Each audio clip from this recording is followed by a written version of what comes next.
আসসালামু আলাইকুম। তো আজকে আমি রান্না করব দেশি স্টাইলের নুডলসটাকে সেদ্ধ করে নিলাম। এখন কড়াইতে তেল দিয়ে তেলটাকে গরম করে নিচ্ছি।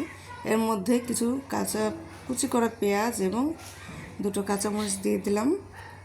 তারপরে এটাকে একটু ভেজে এখন এর মধ্যে দুটো ডিম ভেঙে নিব। তো ডিম ভেঙে নেওয়ার পরে এটাকে ঝুরঝুরা করে ভেজে নেব যাতে একদম মিশে যায়।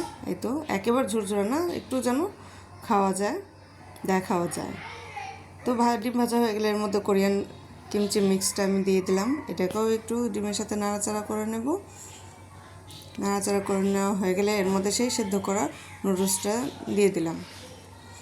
দেওয়ার পরে এটাকে সেই মশলার সাথে অ্যাড করে নেব। নেড়েচেড়ে খুব ভালোভাবে নাড়বেন যাতে এটা কোনো দিকে না থেকে যায়, একদিকে সাদা একদিকে লাল। তো কিছুক্ষণ মিক্স করা হয়ে গেলে আমি এর সাথে কিছুটা ধনেপাতা অ্যাড করে দেবো। তো ধনেপাতা আমি অ্যাড করে দিচ্ছি।